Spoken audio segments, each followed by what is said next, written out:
In this video we're going to be trying to salvage a differential. Let's have a look at it. It looks a lost cause, but can we make it better?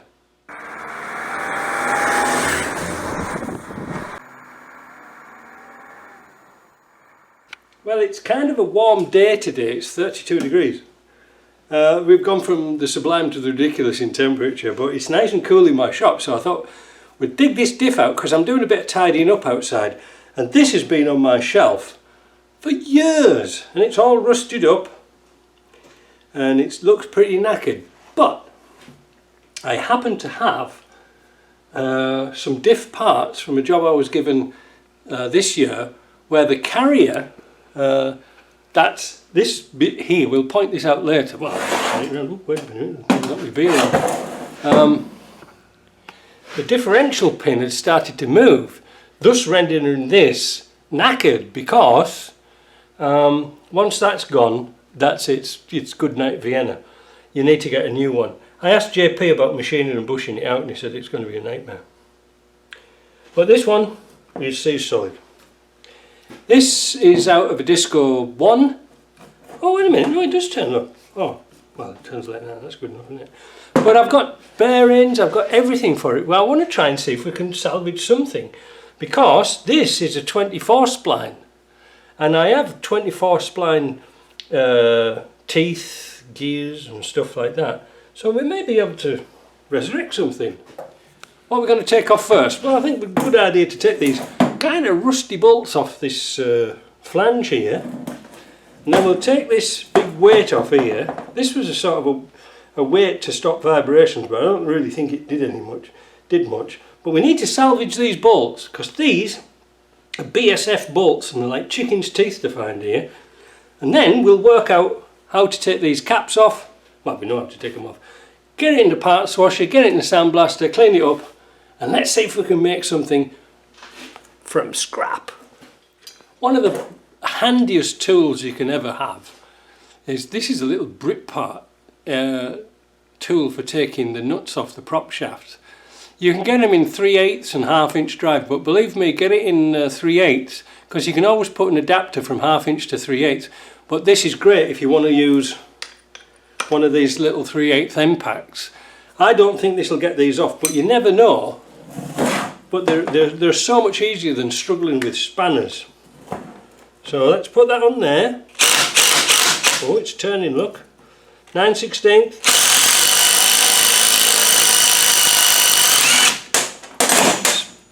Spin it off with plus gas. So I'll get these out and then we'll come back. So I've got the prop off, and this is interesting to note for our European viewers, is that somebody's replaced this universal joint before with an American one, and they put the grease nipple on the outside where you can get to it. I don't know how that's going to affect balance, but it seems to work, and like the other ones that go in between here are really hard to get to. So the next thing, we get a socket. We're going to take these bolts out here. Now let's see if these will come out. Indeed. Not to be confused with UNF, they're BSF. So oops, grab hold of them if you can. Now, I'm not going to keep that, even though it's in good condition. You know, there's no playing about. For Defenders, they never fitted them because I think it would get in the way of the steering. So that goes kaput. In that bracket, kaput. But we need the bolts. So the next thing, look at the muck in here. What we're going to take off. Actually, it's turning now. It doesn't turn very well. I think instead of taking that pin out of here, I think we'll just take these bolts out and take it out completely. But first of all, I'm going to mark up with the centre punch which cap is which, because we want to keep them all together. So we're going to mark the locking ring here and this two here. Right, here we go. So we're going to put one punch in there, one punch in there, and we're going to put one punch right in that corner there, and on the other side surprise surprise, we're going to put 2 punches.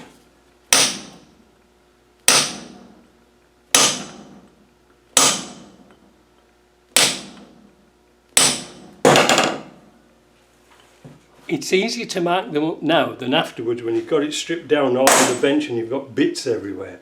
So let's take those bolts out now. Oh, that didn't take much, did it?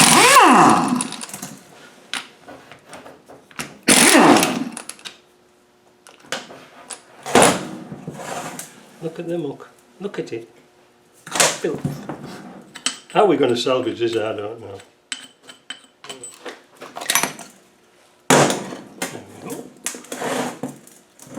See why we marked them up.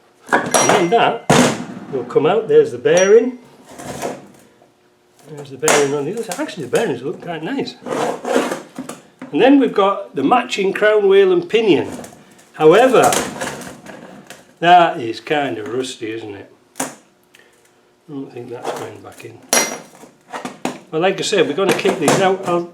Now these are off, I'll tap the roll pin out of there and salvage those bits up. Am I going to keep this casing or not?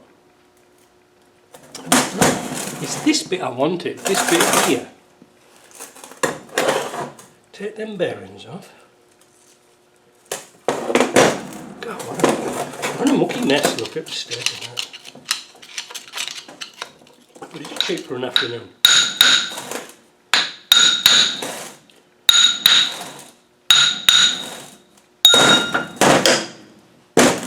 Now you'll probably have maybe noticed here there is a number on here which corresponds to the number on there. That means they're a matching pair, they've been ground in. But whether we'll use them or not, I do not know. The next thing is, it's like working from a bloody farmyard, look at the state of me. Got to get these bearings off. I wonder if our tool-o-matic for getting diff bearings off will work on this. First of all, I'm going to clean up. That's how we go. I don't think it's going to work.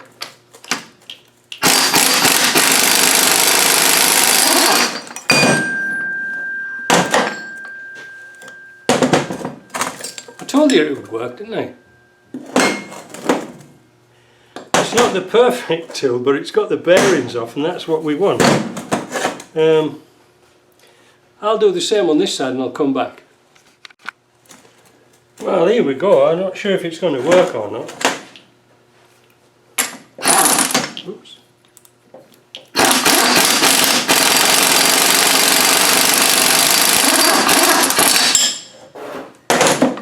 Well, it worked.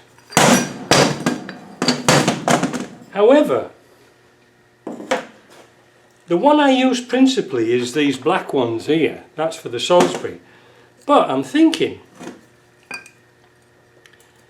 if I got these machined properly, like to go around the bearing at the bottom, it would go on. I don't know if you can pick this up.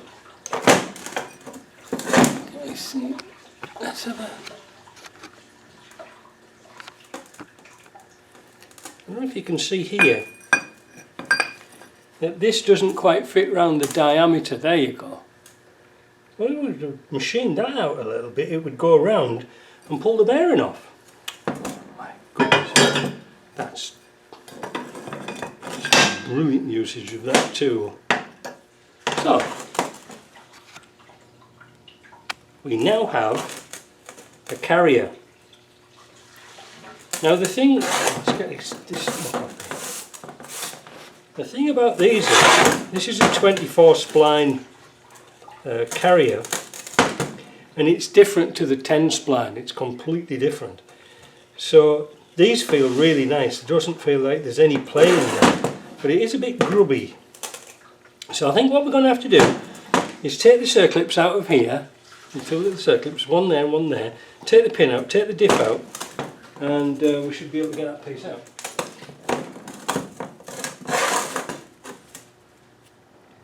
I know you only need to take one side off, but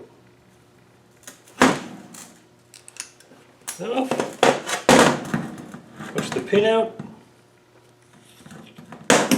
and then these should slide around like this, and then you can take those bits out like this with a bit of luck. Now, ooh, that's nice. You have to look for wear on these gears here. They're big going nice. Wear on here. There are no shims in it. There's no washers, there's no thrust washers, there's nothing. So I think what we'll do, we've got some new pins to go in, and when we had the last diff, it was so worn out that this pin was moving in the housing. That's not good. This one's nice and tight. So I think what we'll do for now, we'll wash off all these parts, we'll put them through the blaster, we'll clean them and see what they look like after an inspection. With the carrier and the differential gears drying out in the sunshine after being in the wet bead blaster, we'll now take off this nut off here, and then we're going to sort of see, well, we might as well try and clean this casing up. It's not that bad, you know, it's bad, but it's not that bad. So we've got a socket to go onto there, that's going to hold onto there. Let's see if we can get this flange off. Bet you it's worn out. Oh, that came off easy. Right. Oh, that came off. Oh, that's not bad actually. Bloody hell, what's wrong with that? Oh, we might be onto a winner here. Now, we should be able to put the nut back on and tap through the pinion.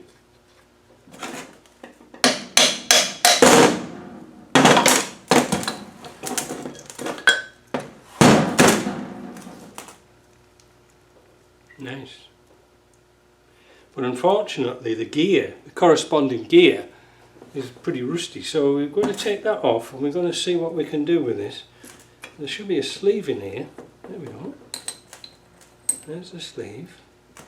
Now we need to take the oil seal out.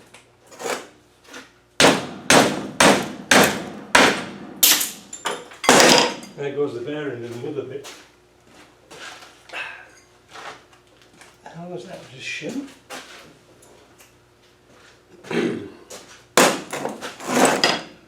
Oh. A wee shim came out of there with that bearing. The seal's seen better days, so that can go kaput. Now, generally speaking, on casings like this, there'll be a shim behind here, and we're going to try and keep that shim to give us a reference, but there is a kind of a crafty way to work out the shimming on this. So, the principal thing about today is to get those bearings out and get it all stripped down. Let's get a punch.